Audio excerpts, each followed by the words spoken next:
Not all tragedies in the YouTube world arise from loneliness, mental struggles, or isolated dangers. Some unfold from ambition, high-risk gambles aimed at viral fame, where the price paid is irreversible. For Pedro Ruiz III, that price was his life. On June 26, 2017, 22-year-old Pedro set out to create what he hoped would be a viral sensation on his budding channel, Damn It Boy. His goal was simple yet dangerous: to achieve internet stardom through a stunt involving a .50 caliber Desert Eagle handgun, a thick hardcover encyclopedia, and his pregnant girlfriend Mona Lisa Perez holding the gun. Pedro dreamed of more than just fleeting fame. He wanted to be legendary. His mantra was one echoed by many desperate creators chasing internet recognition: I may fail, but if I fail, I want to die trying. Tragically, those words would come to define his final moments. The stunt itself was reckless and ill-conceived. Pedro believed the encyclopedia could stop a bullet from a .50 caliber Desert Eagle, one of the most powerful handgun rounds available. Despite Mona's persistent objections, lasting over a month, Pedro convinced her to go through with it. Mona was pregnant with their second child, clearly uneasy, but ultimately agreed after Pedro assured her the test was safe. Just hours before the attempt, Mona tweeted,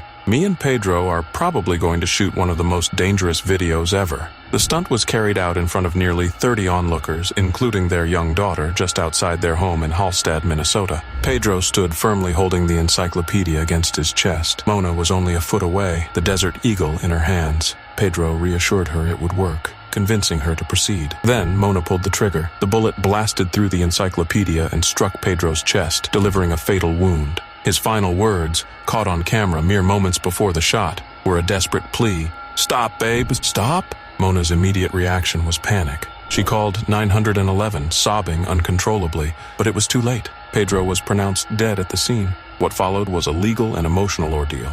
Mona was charged with second-degree manslaughter. Throughout the trial, it became clear this wasn't a spur-of-the-moment mistake, but a carefully planned stunt driven by ambition, desperation, and the pressure of internet fame. She eventually pleaded guilty, receiving a 180-day jail sentence, 10 years of probation, and a lifetime ban on owning firearms or profiting from the video. Her sentence was split, 90 days in jail, followed by house arrest for the remainder. Though lighter than some expected, Mona's sentence reflected the tragic complexity of the situation. She never intended to kill Pedro, but she was emotionally manipulated and pressured. Yet she still pulled the trigger. Pedro's death stands as a stark warning about the darker side of online fame, where the boundaries between content creation and real-life consequences blur fatally. His story isn't just about one catastrophic stunt. It reveals how far some will go to be noticed, to go viral, and to feel important in a world where attention is the ultimate currency. No number of views, subscribers, or likes could ever justify the price Pedro paid. The video of the fatal stunt remains sealed,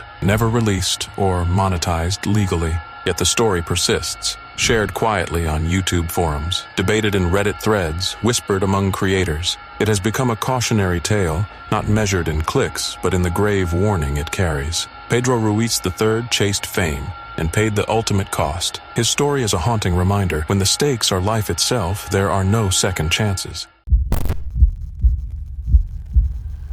In a shocking incident out of Florida, a 2-month-old infant was seriously injured after a 10-year-old girl, following instructions she received online, dropped the baby on a tile floor. Authorities say this horrifying event was orchestrated by the child's own mother, Tara Alexis Sykes, through the online gaming platform Roblox. Sykes, 36, was arrested and charged with attempted murder while engaged in aggravated child abuse. According to the Escambia County Sheriff's Office, she used Roblox to communicate with her daughter and allegedly instructed her on various methods to kill the infant, who she is related to. Court documents revealed that Sykes told the child to drown the baby in the bathtub, burn him with scalding water, and even drop him on the floor, which tragically led to the skull fracture the baby suffered. The incident came to light when Gulf Coast Kids House, a child advocacy center that handles forensic interviews and medical exams for suspected abuse victims,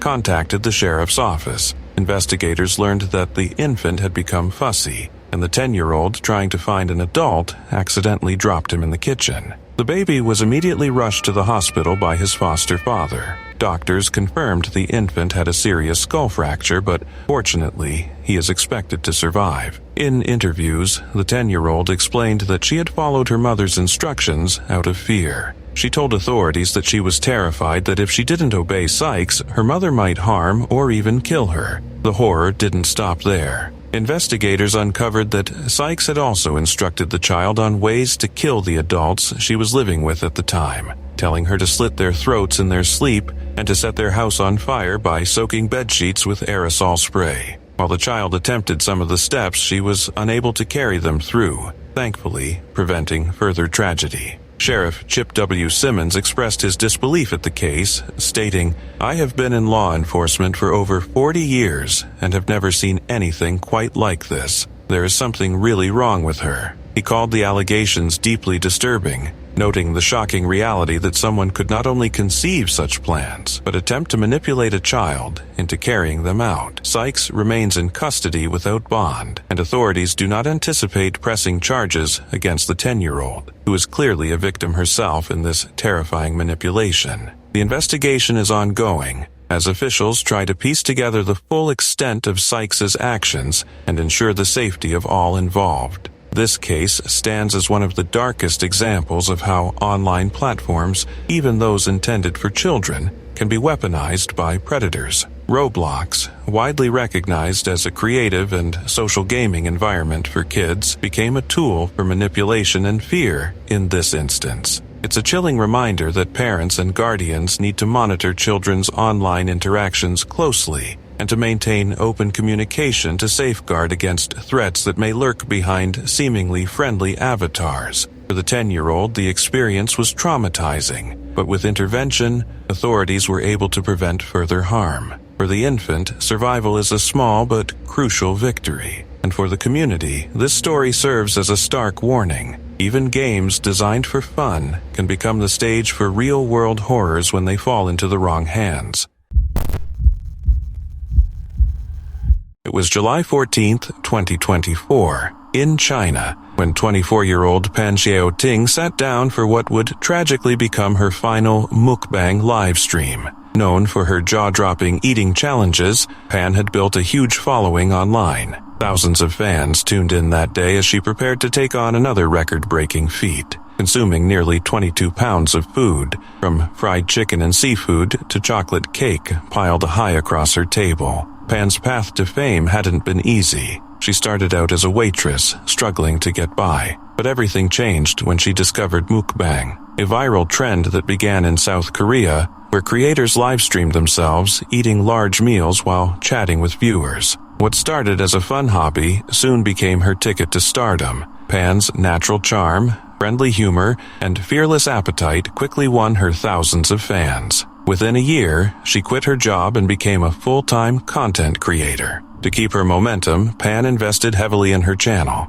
renting a studio, buying professional lighting, and building a dedicated setup. The payoff was massive. Live stream donations and virtual gifts poured in, and her follower count exploded. But behind the smiles and success, her lifestyle was taking a dangerous toll. As her fame grew, so did the pressure to outdo herself. Her eating challenges became more extreme, sometimes lasting 10 hours or more, with meal portions that would overwhelm anyone. Her parents begged her to slow down, terrified for her health. They warned her that no amount of money or fame was worth her life, but Pan brushed off their concerns, insisting she knew her limits. In truth, her body had already been breaking down. She had been hospitalized several times for internal bleeding and digestive issues, yet she kept returning to the camera, driven by the demands of her audience and her determination to keep her numbers high. On the day of her final stream, everything seemed normal at first. She smiled at the camera, greeted her fans, and dove into her mountain of food. Comments flooded in, cheers, jokes, virtual gifts. But as the hours passed, something shifted. Her energy faded. Her breathing grew heavy and she began to slow down. Concerned viewers noticed and begged her to stop. Still, Pan pushed herself to continue, determined to finish the challenge. Then, midstream, she suddenly collapsed. The chat erupted in panic. Fans pleaded for someone to help her. Emergency responders were called, but by the time they arrived, it was too late. Pan was pronounced dead at the scene. The autopsy revealed the horrifying truth. Her stomach had ruptured from the massive quantity of food, causing internal bleeding and fatal complications. Medical experts later explained that eating such enormous amounts can dangerously expand the stomach, restrict blood flow, and strain the heart. Pan's death reignited a fierce debate over mukbang culture. Originally meant to bring comfort to lonely viewers, the trend has morphed into a competition of excess. Despite China's 2021 ban on binge-eating content under its anti-food waste law, many creators, including Pan, continued to stream extreme eating sessions, driven by profit and popularity. Her passing left fans devastated and questioning how such risky content continues to thrive online. Pan Ting's story is a heartbreaking reminder of the hidden dangers behind viral fame.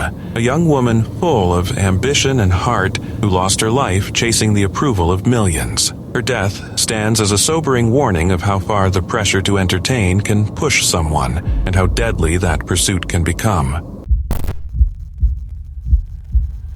From the instant Greg Plitt appeared on camera, his intensity was undeniable. He wasn't simply a fitness personality. He embodied raw determination and relentless drive. A former Army Ranger and West Point graduate, Greg had leapt from over 1,000 planes during his military career, and he carried that same fearless, high-octane energy into his post-military life. When he entered the world of fitness, he wasn't content to just offer routines or motivational talk. He lived every word he preached. Greg wasn't about aesthetics or surface-level gains. He was about grit, pushing mental and physical boundaries, and challenging people to break through limitations. Launching his YouTube channel in 2009, Greg transformed it into a platform that felt less like a fitness vlog and more like a digital boot camp. His videos weren't passive how-tos, they were charged calls to action. With over 120 uploads, Greg's message was unwavering. Give more, train harder, stop making excuses. His delivery was intense, part motivational coach, part soldier on a mission. You've got more inside of you than you know, he'd shout. Stop selling yourself short. Every clip felt like he was speaking directly to you, daring you to do more, become your best self. To thousands, Greg became more than just an online trainer. He was a mentor, a leader, a relentless advocate for transformation through discomfort. He taught that pain wasn't a sign to quit. It was evidence that growth was happening. He believed progress demanded sacrifice, that chasing greatness meant embracing discomfort. And Greg didn't just encourage others to adopt this mindset. He modeled it in everything he did. But tragically, it was that same uncompromising pursuit of excellence that led to his untimely death. In January 2015, Greg was filming a promotional video for his fitness brand in Burbank, California. The concept? A cinematic, high-intensity sequence of him sprinting along active train tracks. The intent might have been to capture a powerful visual, Greg, full throttle, running with unwavering purpose. Some reports suggest he may have tried to outrun the train for dramatic effect. Others believe he miscalculated his position or the train's timing. Eyewitnesses said Greg wore all black and carried a camcorder as he ran. In a flash, the shoot turned into tragedy. A Metrolink commuter train struck him during filming. One observer who viewed surveillance footage of the incident said they saw Greg stumble right as the train approached. The train went by, they recalled. I saw him stumble over the tracks, and then that was it. It wasn't the first time Greg had filmed on train tracks. Previous videos featured stunts like push-ups between the rails. For him, danger may have been just another element to conquer, but this time it proved fatal. News of his death spread rapidly, shaking the fitness world and his devoted fan base. It was a devastating loss, and a stark reminder of how quickly risk can turn into tragedy. Greg Plitt lived with unrelenting fire, constantly in motion, always pushing past the edge. His words, his energy, and his lessons continue to inspire. Don't settle, he said. Don't quit. And thousands still echo those words. But in his final moments, Greg showed just how thin the line can be between extreme commitment and irreversible risk. His passing wasn't just tragic, it was a haunting reflection of how even the strongest can fall while chasing greatness.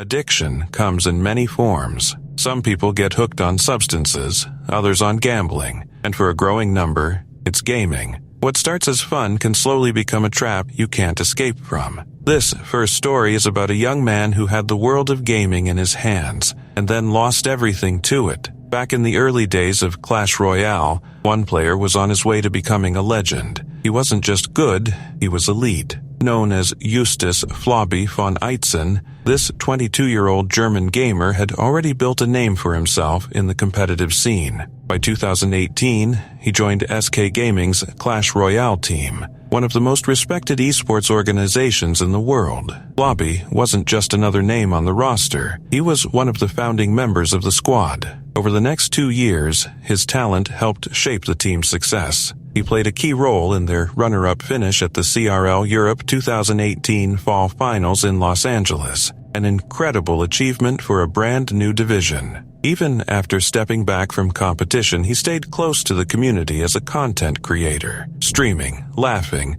and connecting with fans. To most people, Flobby was the definition of positivity, upbeat, funny, and full of energy. Fans often saw him playing with his friends, Morten and Big Spin, two of Germany's biggest Clash Royale content creators. On streams, they'd joke around, challenge each other, and celebrate wins together. There was never any public hint that something was wrong. But behind that bright personality, Flobby was struggling with something far darker. In a note later found after his passing, he revealed he'd fallen into debt caused by a gambling addiction, specifically sports betting. The same drive that made him such a fierce competitor had turned against him, fueling habits that were slowly tearing him apart. On one tragic day, Flobby posted a farewell message to his loved ones, then left home in his car. Not long after, he was gone. Reports confirmed that he had died in a car crash shortly after sending that final message, the end of a life that had so much more left to give. His team, SK Gaming, shared the devastating news on Twitter. "We are shocked,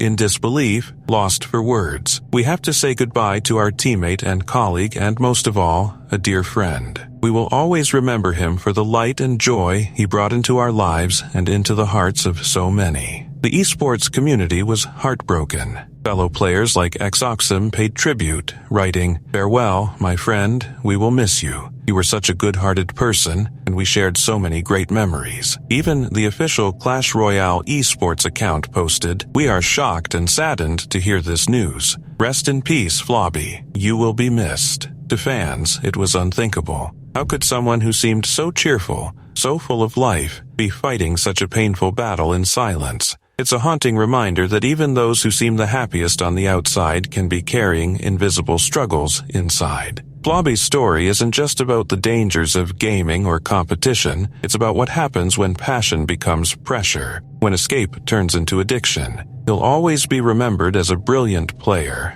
a kind soul, and a warning of how easily the game we love can sometimes play us.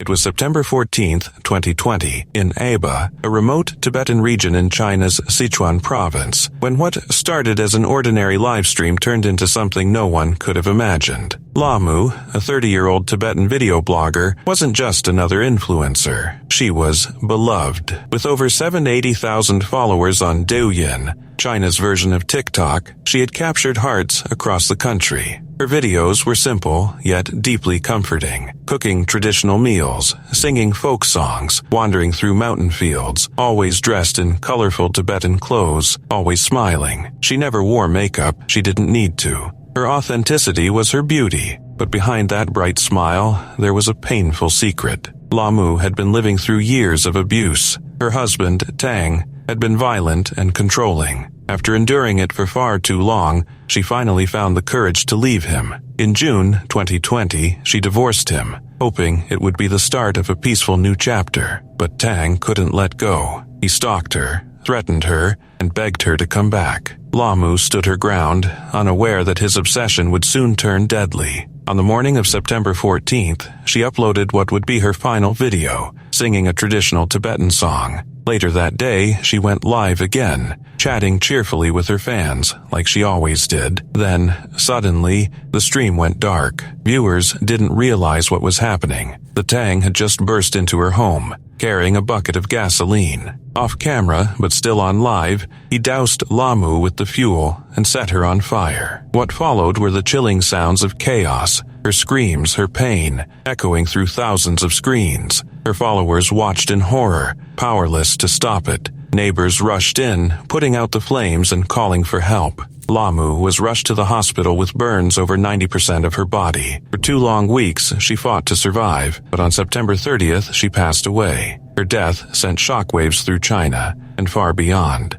Fans flooded her Douyin page with grief and outrage. Donations poured in to help her family. And soon after, Tang was arrested, convicted, and sentenced to death for his brutal crime. But Lamu's story revealed something even bigger, the harsh reality of domestic violence in China. Even though domestic abuse was officially outlawed in 2016, the system still fails many victims. The law doesn't cover unmarried partners or same-sex couples. It often overlooks emotional and psychological abuse. And in many rural areas, violence is still brushed off as a private family matter. Reports say Lamu had even reached out to authorities before, asking for protection. But her pleas were ignored, dismissed as family issues. That indifference cost her her life. To make things worse, China introduced a 30-day cooling-off period for couples before a divorce can be finalized, meant to stop impulsive breakups. But for victims of abuse, it can mean another month trapped in danger.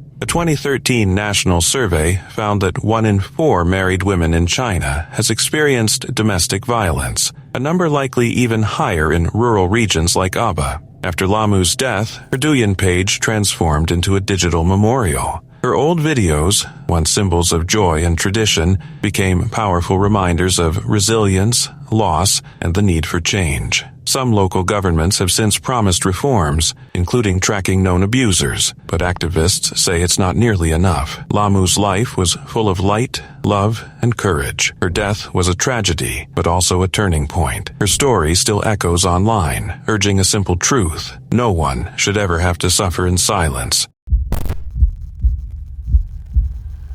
In March 2014, a chilling video surfaced on the Whirlpool Hitman YouTube channel, opening with a quote that echoed with haunting clarity: "Live as if you were to die tomorrow. Learn as if you were to live forever." At first, it seemed like another daring upload from a man who thrived on danger and chaos. But behind the screen was Jacob Koschel, a 28-year-old thrill-seeker from West Cornwall, England, whose deep fascination with risk would ultimately cost him his life. Jacob wasn't your typical adrenaline junkie. His channel was a unique blend of extreme sports footage and personal reflection. Fans watched him take on some of the most dangerous stunts imaginable: cave diving, cliff jumping, swimming through stormy seas. But the one constant was his obsession with whirlpools. These swirling, powerful vortices of water represented more than just natural hazards to Jacob. They were challenges, tests of will, and perhaps even symbolic spiritual forces pulling him toward the edge. On May 28, 2013, a particularly fierce whirlpool formed in Sanon Cove,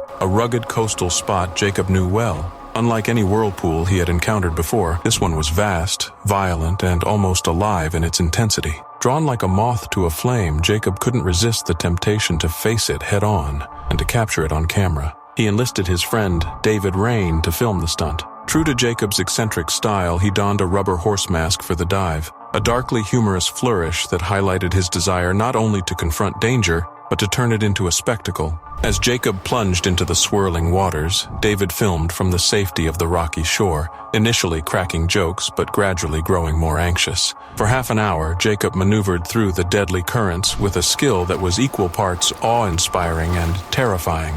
At one point, he likened the whirlpool's pull to surfing a wave, joking, "It's really similar to surfing, just flowing with it." But David sensed the risk was escalating and urged Jacob to stop. "I reckon you got enough? You got enough footage?" he called out. Yet Jacob was relentless. Determined to get a shot from the heart of the vortex, he asked for a stick-mounted GoPro to film from inside the whirlpool itself. He dove once more, and this time he never resurfaced. Seconds dragged into minutes. Panic consumed David, who plunged into the water in desperate search. What he found was far from the fearless adventurer they all knew. Jacob's lifeless body, face down and caught in the whirlpool's merciless grip.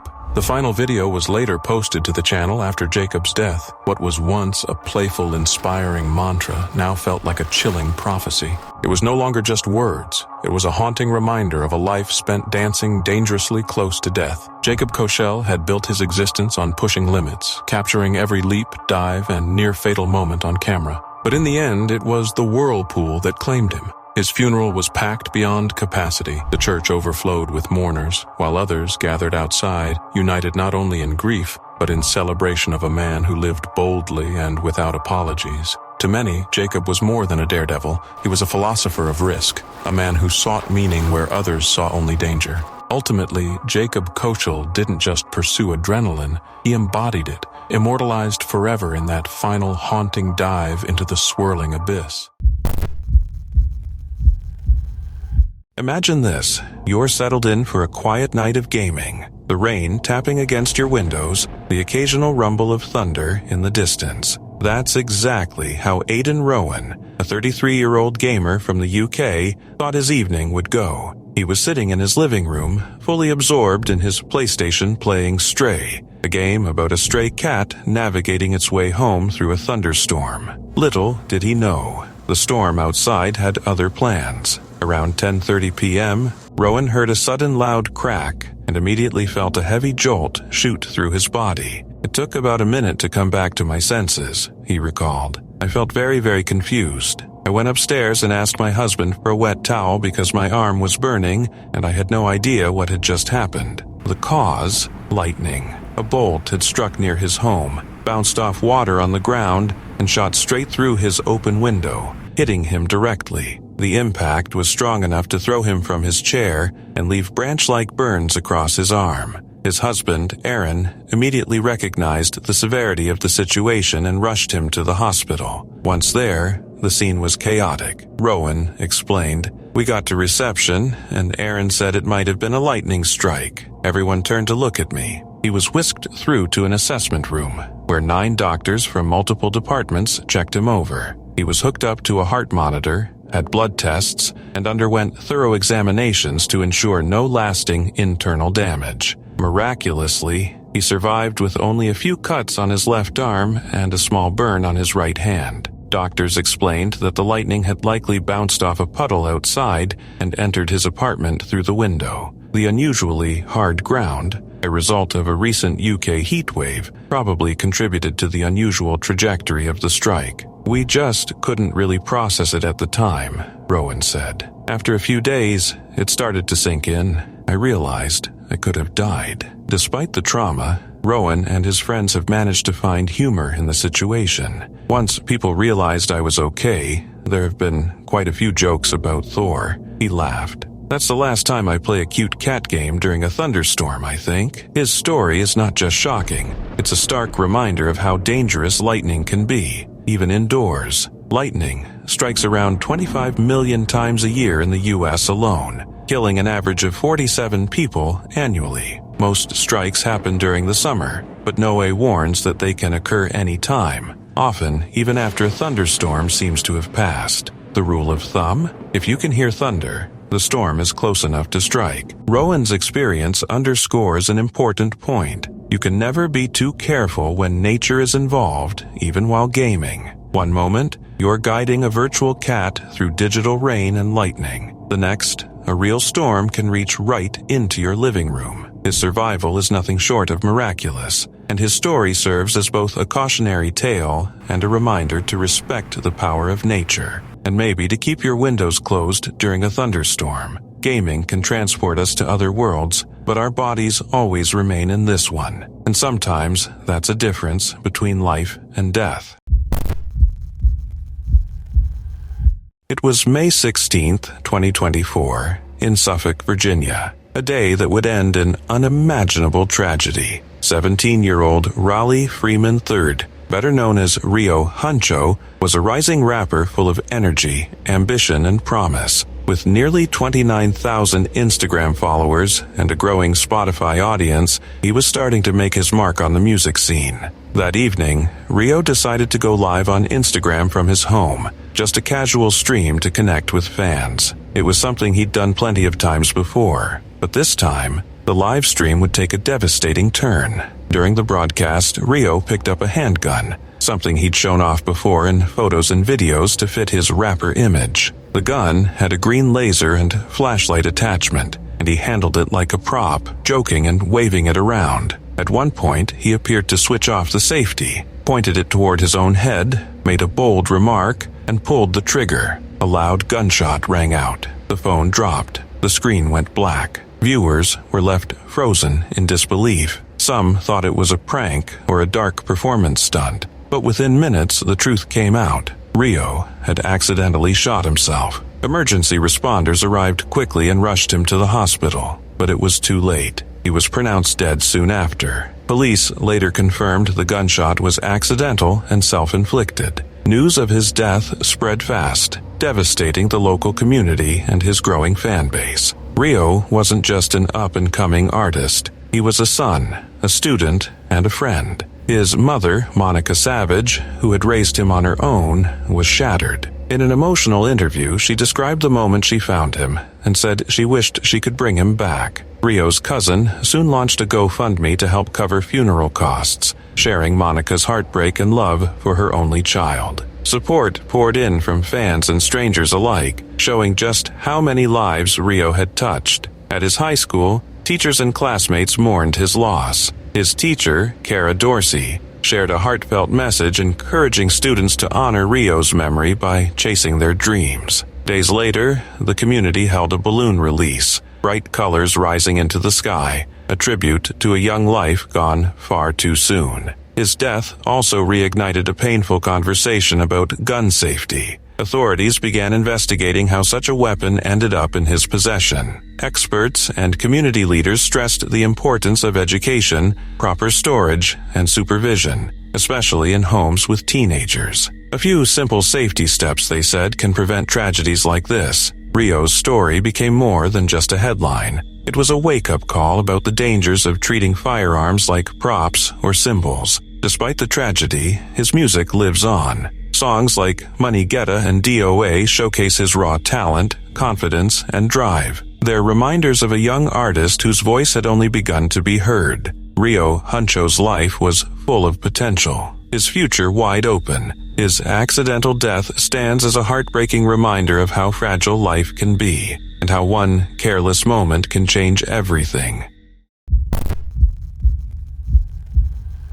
James Stobie, known online as Stobe the Hobo, wasn't your average YouTube creator. While most YouTubers built their followings through vlogs, gaming, or lifestyle content, James carved a very different path, one that felt more like a chapter from a classic American novel than a modern internet channel. His videos chronicled his life as a 21st century vagabond, hopping freight trains across the country with little more than a camera, a backpack, and an adventurous spirit. There was something almost hypnotic about his content. Perched calmly on the edge of a moving boxcar, Stowe would speak to his viewers in a low, mellow tone, often mixing dry humor with genuine observations. He'd comment on the changing scenery, point out small towns with quirky charm, or reflect on the overlooked beauty of rusting rails and forgotten places. In one moment of quiet narration, he remarked, "We'll be crossing the Red River into North Dakota and Fargo, which looks a little more interesting." It was those simple observational moments that made his videos so compelling. But while the tone of his videos was often serene, the reality of his lifestyle was anything but safe. Train hopping is illegal, unpredictable, and extremely dangerous. That risk, however, was part of what drew James to it. He wasn't in it for views or internet fame. He was chasing something deeper: raw freedom, untouched solitude, and the romantic mystery of the open rails. His videos didn't just showcase travel. They captured a way of life that most people couldn't imagine, filmed from rail yards, abandoned tracks, and the backs of moving freight cars. Then came the tragic end to his journey. On November 8, 2017, James lost his life in what was officially labeled a train-related accident in Baltimore, Maryland. But even now, the full details remain unclear. Some reports claimed that his backpack got caught on a fast-moving Amtrak train while he was on a bridge, pulling him down. Others speculated he fell from an overpass. No single version of events was ever confirmed. The lack of clarity around his death only added to the somber and mysterious aura surrounding his final days. His fans were devastated. A fellow rail rider and close friend, known online as Spike, shared a heartbreaking tribute. "Jim and I go back many, many, many years," he said, his voice heavy with grief. "Last week, Jim was killed in a freak accident involving an Amtrak train. Today was the saddest day of my life." Just under 2 weeks later, on November 20th, James was laid to rest. But Stowe the Hobo was never just about thrill-seeking. He was a quiet philosopher of forgotten landscapes, someone who found grace and meaning in places most people overlook. His videos weren't stunts, they were reflections. He brought beauty to rusted rails, abandoned stations, and endless stretches of open sky. He lived on the edges of society, not for attention, but to prove prove there's still space to wander. In a strange and tragic way, the manner of his death felt like the final line of the story he'd been writing with every mile. James died doing what he loved, riding the rails, seeking freedom, documenting a life off the grid. He'll be remembered not just as a YouTuber, but as a modern-day poet of the rails, someone who truly lived in a way most never dare.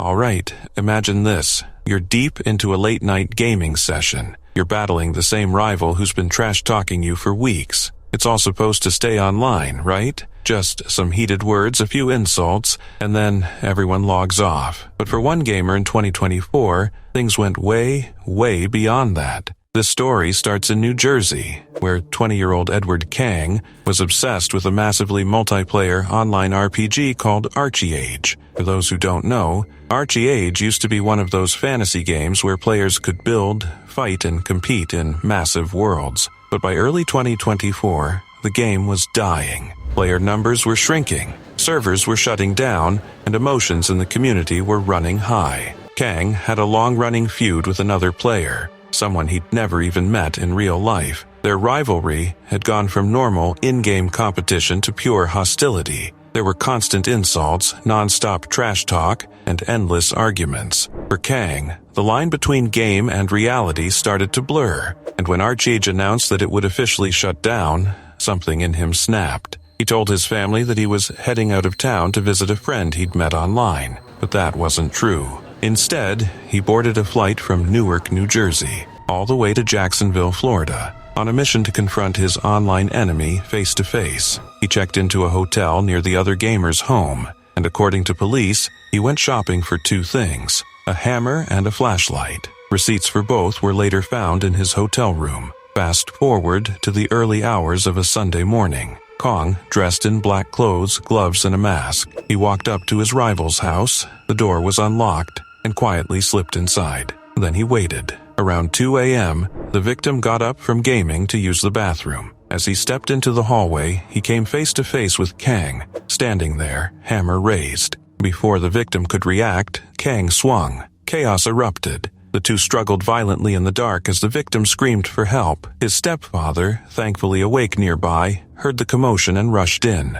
Together, the two managed to overpower Kang, wrestle the hammer away, and hold him down until deputies arrived. When officers got to the scene, they found blood everywhere, on the bedroom floor, in the entryway, even near the door where Kang had entered. The victim, though badly injured, miraculously survived. He was rushed to the hospital with severe head wounds and later treated with staples to close the cuts. Kang, on the other hand, was arrested on the spot. He was charged with attempted second-degree murder and armed burglary, both serious felonies. When deputies questioned him, his answer was as cold as it was shocking. He said he attacked because he believed the other player was a bad person online. He even asked investigators how much prison time he might face for breaking and entering, as if this were just another game mission gone wrong. Sheriff Bill Leeper of Nassau County summed it up perfectly. This is one of those cases that makes you ask, what in the world was he thinking? Leeper later added,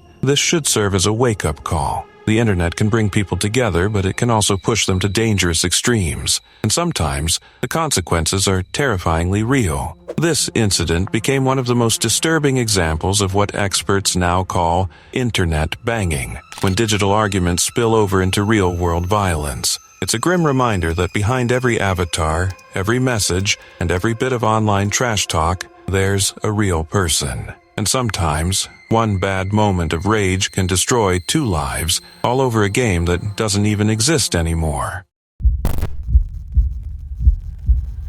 It was January 27, 2021, in the small Russian town of Smolin. The evening felt quiet and ordinary until around 6 p.m., when a familiar face appeared on a controversial YouTube channel called First Step. That face belonged to 60-year-old Yuri Dushechkin, affectionately known by viewers as Grandpa. Yuri wasn't new to the channel. Over time, he had become one of its regulars, a kind, gentle presence whose warmth stood out amid the usual chaos of the show. But sadly, That night would be the last time anyone saw him alive. The live stream that evening had about 150 people watching. Like always, it followed the channel's infamous formula: dangerous dares, reckless drinking, and viewers sending donations to push the participants even further. The higher the stakes, the more money rolled in. But this time, things went horribly wrong. During the stream, Yuri was encouraged by both the host and the viewers to drink huge amounts of vodka, reportedly around 1.5 liters. As the broadcast went on, his condition began to deteriorate. His speech slurred, his movements slowed, and then suddenly he collapsed. The camera kept rolling. For a while, Yuri's motionless body stayed on screen as viewers watched. Some people in the chat grew alarmed, urging someone to call for help. Others brushed it off, assuming it was part of the act. When emergency responders finally arrived at the apartment on Udarov Street, it was already too late. Yuri was gone.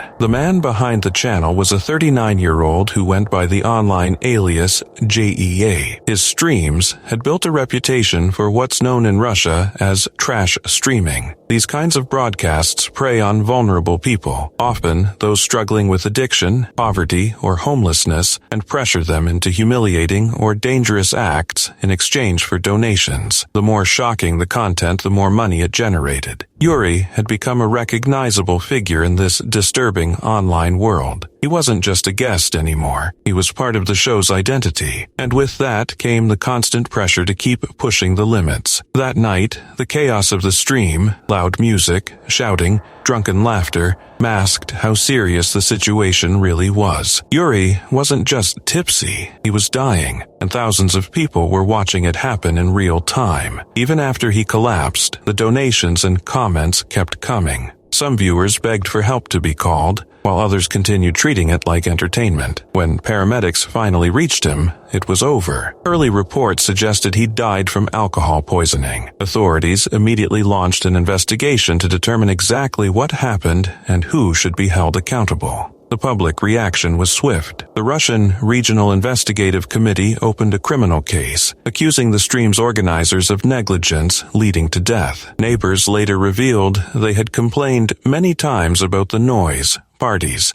and drunken chaos coming from that apartment, but nothing had ever changed. Even Russian Senator Alexei Pushkov spoke out after the tragedy. He condemned trash streams as a dangerous and exploitative trend and called for stricter laws to prevent such incidents. Yuri's death sent shockwaves across the online community and exposed the darker side of internet entertainment, a world where human dignity is traded for likes, views, and money. This wasn't just one tragic mistake, it was a wake-up call. Critics demanded that platforms like YouTube take stronger action against harmful content and do more to protect vulnerable people from being exploited on camera. As the investigation continued, one thing became painfully clear: the online culture that allowed this to happen, where suffering is turned into a spectacle for profit, has to change before more lives are lost.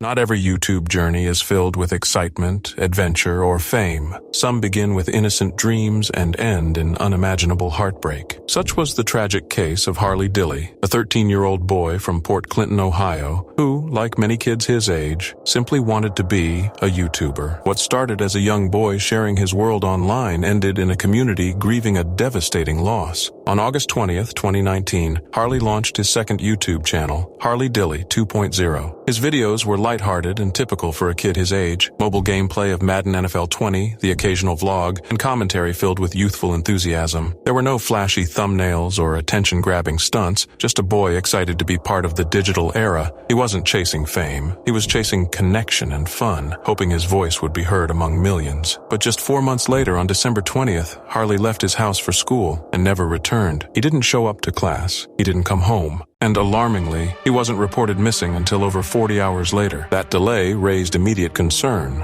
not just among local authorities, but online communities who followed the unfolding story. Suspicion soon grew, particularly toward Harley's home life and family. Internet users began combing through Harley's content, and on platforms like Reddit, theories began to emerge. Some speculated his home life was troubled. Rumors suggested he was sometimes locked out of his house or left outside for long periods. A few users uncovered clips where Harley casually mentioned conflicts with his parents. In one clip, he described a heated moment with his mother. My mom wanted me to go with her to get a friend, and I said I don't want to. I have work to do. I want to go home and stay. We argued for about 5 minutes. Then she snapped. Said she was going to call the police. Said she already did. While these statements didn't confirm abuse, they painted a picture of possible emotional strain and a lack of support. Meanwhile, Harley's disappearance triggered a massive effort. Volunteers searched daily. Police followed leads. Vigils were held. The town of Port Clinton rallied behind his name, hoping for his safe return. But as days turned to weeks, hope began to fade. Then, on January 13th, 2020, nearly a month after Harley vanished, the mystery came to a tragic conclusion. His body was discovered inside the chimney of a vacant house just across the street from his own home. Investigators believe Harley had climbed onto the roof and tried to enter the house through the chimney, possibly to escape the cold, hide after an argument, or find refuge. Tragically, he became stuck and died of asphyxiation. There was no sign he was filming at the time, and foul play was ruled out. But questions lingered. The strange and heartbreaking nature of his death shocked both the local community and the wider internet. Harley wasn't a controversial figure. He wasn't doing anything dangerous for views. He was just a boy with a dream, a phone, and a YouTube channel, trying to carve out a small place in the world. A local news anchor summarized the city's grief during a memorial broadcast. The city of Port Clinton continues to rally tonight for Harley Dilley, the teenager who got trapped and died in a chimney. Harley's story serves as a sobering reminder. Not every dream leads to success, and youth does not shield one from tragedy. He wanted to be seen, to be heard, and in the end, his story touched the world in the most painful of ways.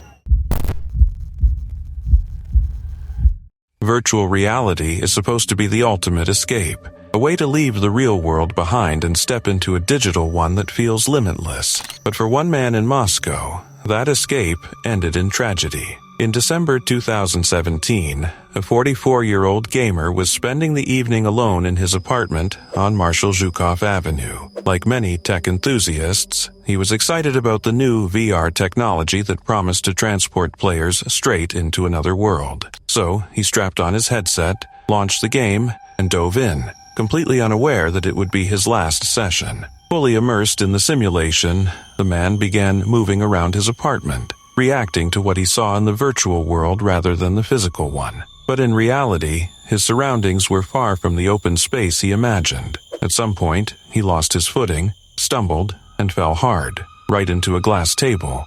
The impact was brutal. The table shattered instantly, sending shards flying across the room and deep into his body. Investigators later said the cuts were severe enough that he likely bled to death within moments. By the time help could have arrived, it was already too late. When his mother came by later that day to visit, she found him unresponsive. According to reports from Russia's investigative committee, the cause of death was massive blood loss caused by injuries sustained in the fall. They noted that the man had been moving around while wearing his VR headset, unable to see where he was going. The Ukrainian news outlet Correspondent.net suggested that the virtual game's boundaries hadn't been properly mapped to fit the actual size of his apartment, a small but deadly detail that may have caused the fatal accident. Authorities believe this was the first recorded VR-related death in Moscow, a sobering milestone that sparked a lot of discussion about just how immersive and potentially dangerous virtual reality can be. Gaming outlets like Kotaku had already been warning that while VR offers incredible experiences, it's not without risks. Developers themselves have admitted that players often underestimate how their brains adapt to virtual spaces. You start trusting what you see through the headset, and your sense of real-world awareness fades away. It's not uncommon for gamers to bump into walls, furniture, or even other people while wearing VR goggles. In fact, some developers shared stories of accidentally punching coworkers during multiplayer painting games or smashing holes in ceilings trying to catch virtual objects. One VR creator, Justin Liebrechts, who helped design Cloudland's VR mini-golf, once recalled a chilling moment when he nearly walked straight off a real balcony while playing. "Our office was on the 18th floor," he said. "In the game, I thought I was stepping onto a platform, but in real life, I was about to step into open air. You have to remind yourself, okay, this is real life. I can actually die here." That's the terrifying irony of virtual reality. It feels so real that your brain forgets you're still in your living room. The Moscow case remains one of the clearest reminders of that danger. VR can transport us to magical worlds, alien planets, and impossible adventures. But our bodies never leave Earth. One wrong move, one unplanned step, can turn an escape into a disaster. So, next time you strap on a headset, take a second to clear your space and remember, in VR, you can't hit respawn in real life. It was a warm summer evening in Quozhou, China, on July 20th, 2021. 23-year-old Xiao Qumei had just wrapped up another long shift at a construction site in Jiangxi province. Petite, confident, and always smiling, Xiao stood out in a job dominated by men. But what truly set her apart wasn't just her skill as a crane operator. It was how she shared her world from hundreds of feet in the air. Zhao had built a following of over 100,000 fans on Douyin, China's version of TikTok. Her videos showed life from the top of a construction crane. Breathtaking views, precise movements, and snippets of her daily routine. She often danced, sang, and spoke to her audience with warmth and humor, showing that women could thrive in tough, male-driven industries. To her followers, she wasn't just an influencer, she was an inspiration. That evening, as the sun began to set, Xiao decided to film one last video before heading home. Most of her co-workers had already left for the day. The construction site was quiet, except for the hum of distant machinery. Around 5:40 p.m., she set up her phone, smiled into the camera, and began to dance and chat like she always did, cheerful and full of life. Then, in a single moment, everything changed. The video suddenly shook. Metal beams rushed past the frame. A sharp scream pierced the air. It was Xiao's. She had fallen from her crane nearly 160 feet to the ground below. Emergency responders arrived quickly, but it was too late. Xiao was pronounced dead at the scene. Early reports suggested she had been filming when she fell, claiming she was distracted by her phone. But her family firmly denied it. They said she was always careful and professional, and that her phone stayed in her bag during work hours. According to them, she slipped while climbing down from the crane. A tragic accident, not a careless mistake. News of her death spread rapidly across social media. Her fans were devastated. Just hours earlier, they had seen her smiling and dancing. Now, they were mourning her loss. Some even reposted her final moments online, sparking outrage and debate over whether such footage should be shared at all. Her family, heartbroken, held a private funeral. Following local tradition, her ashes were placed under a small umbrella on a table. Simple, quiet, and deeply symbolic. Authorities in Jiangshan City confirmed the incident and launched an investigation into whether safety regulations had been followed. No additional details were released, but her death renewed conversations about the risks of high-altitude work and the pressures of performing for social media. Xiao's rise to fame came from her authenticity. She didn't chase trends or fake perfection. She showed the reality of hard labor, sweat, effort, and pride. Off camera, she was a devoted mother of 2 young children, balancing family life with a demanding job. Her content reminded viewers that every towering building depended on people like her, dedicated workers often overlooked by society. Even though her family insisted her death wasn't related to social media, many drew comparisons to other tragic influencer deaths, like that of Instagram star Sophia Chung, who fell while taking a selfie near a waterfall. Xiao Xumei's story became a haunting reminder of how fragile life can be. Her radiant spirit and determination inspired thousands, and her loss left a void that words can't fill. To her followers, she'll always be remembered as the fearless crane operator who turned an ordinary job into something extraordinary. One smile, one video, one breathtaking view at a time.